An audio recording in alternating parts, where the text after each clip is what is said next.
Good afternoon. Good afternoon. My name is Mary Sweeting, Building 219C. I apologize if my question is redundant, as I was late in arrival. My question is pertaining to the financial report. I asked at our last meeting for the accountant to be able to explain the omission of the required supplementary information. I asked, I'm sorry if it, and let the accountant, and please identify your name, and Sure. One question with you being the accountant firm is, when did you take on the accounting responsibility at Esplanade Gardens? And was there a transition that you would deem to have been appropriate with taking over the financial responsibilities of the corporation from the time that the former ones were there up until the time that you received on the receivership in it? Sure. Okay, my name is Robert Molina from Prize M. Molina, Unjalac and Company. I met with the board over the summer in July. I was hired to do the June 30th, 2019 audited financial statements.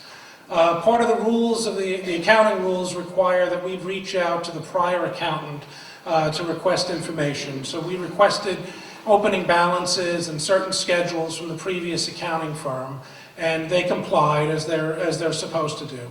So we received the information from them that was necessary to have the foundation, the starting piece. And then we conducted the audit.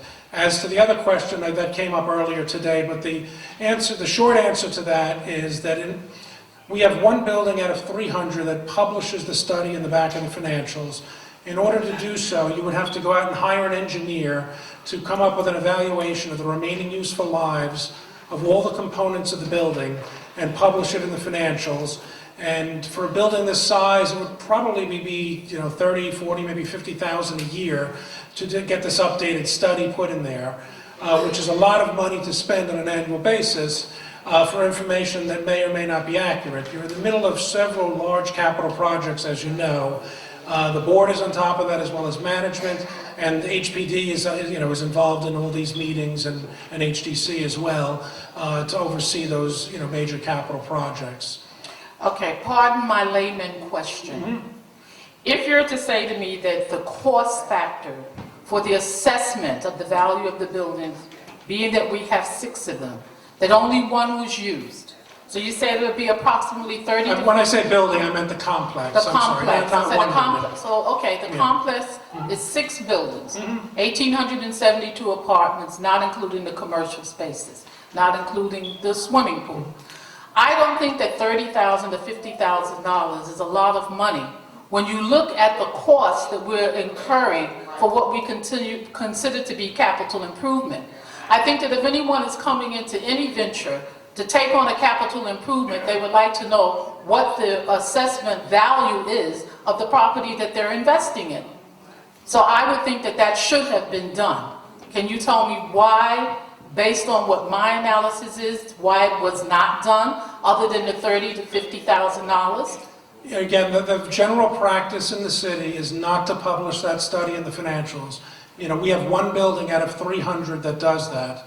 And it's generally recommended that you do not put that in there. It also could also open you up to lawsuits. If the engineer says the roof has 4 years, and after 2 years the roof fails, they're going to sue the engineer, they're going to sue everybody.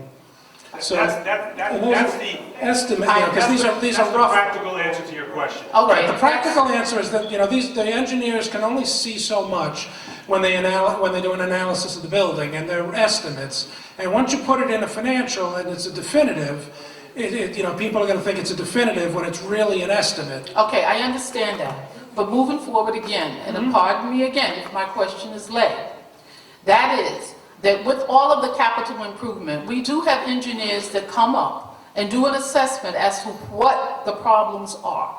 Thus, we have right now all 6 buildings, according to the language that I read, is that it has been mandated that we have scaffolding up, and that this be done, that be done, this be done, and that be done, and not necessarily in a cosmetic view, but in a view of being imminent problems, that it's dangerous, so it needs to be done quickly. I still question that with that type of monies being spent, where where in the wisdom of the board, of you as the accountant, as the corporate attorney, as HUD and HPD, where was the wisdom in not allowing our financial report to have some reflection as to what our value is worth for our 6 buildings, our swimming pool, our commercial space, and all of the common areas that we have that make up the complex of Esplanade Gardens, Inc.?